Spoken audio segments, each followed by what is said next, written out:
ಈ ಶನಿವಾರ ಭಾನುವಾರ ಬಂತು ಅಂತಂದರೆ ಅಡುಗೆ ಏನು ಮಾಡೋದು ಅಂತ ಒಂದು ದೊಡ್ಡ ಸಮಸ್ಯೆ. ಸ್ಪೆಷಲಾಗೂ ಇರಬೇಕು, ಆದರೆ ಸಿಂಪಲ್ಲಾಗಿ ಬೇಗ ಆಗೋ ಥರನೂ ಇರಬೇಕು.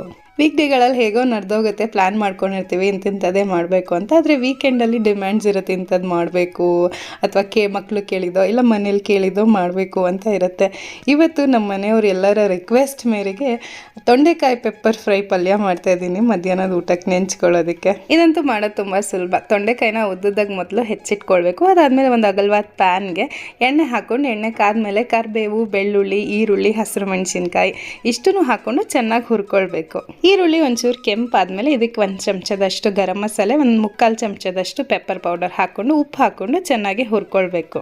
ಈಗ ಉದ್ದುದ್ದಕ್ಕೆ ಹೆಚ್ಚಿಟ್ಕೊಂಡಿದ್ದಂಥ ತೊಂಡೆಕಾಯಿ ಇದನ್ನು ಹಾಕ್ಕೊಂಡು ಚೆನ್ನಾಗಿ ಹುರಿಬೇಕು. ಎಷ್ಟು ಬೇಕೋ ಅಷ್ಟು ಉಪ್ಪು, ಸ್ವಲ್ಪ ಉಪ್ಪು ಕಮ್ಮಿನೇ ಹಾಕ್ಕೊಳ್ಳಿ. ತೊಂಡೆಕಾಯಿ ಜಾಸ್ತಿ ಇದೆ ಅಂತ ಉಪ್ಪು ಜಾಸ್ತಿ ಹಾಕ್ಕೊಂಬಿಟ್ರೆ ಚೆನ್ನಾಗಿ ಹುರಿದಾಗ ತೊಂಡೆಕಾಯಿ ಎಲ್ಲ ಕಮ್ಮಿ ಆಗುತ್ತಲ್ಲ, ಹಾಗಾಗಿ ಉಪ್ಪು ಜಾಸ್ತಿ ಆಗಿಬಿಡುತ್ತೆ. ಎಷ್ಟು ಬೇಕೋ ಅಷ್ಟು ಉಪ್ಪು ಹಾಕ್ಕೊಂಡು ಚೆನ್ನಾಗಿ ಹುರಿದ್ರೆ ಈ ಥರ ತೊಂಡೆಕಾಯಿ ಪೆಪ್ಪರ್ ಫ್ರೈ ರೆಡಿ ಆಗುತ್ತೆ.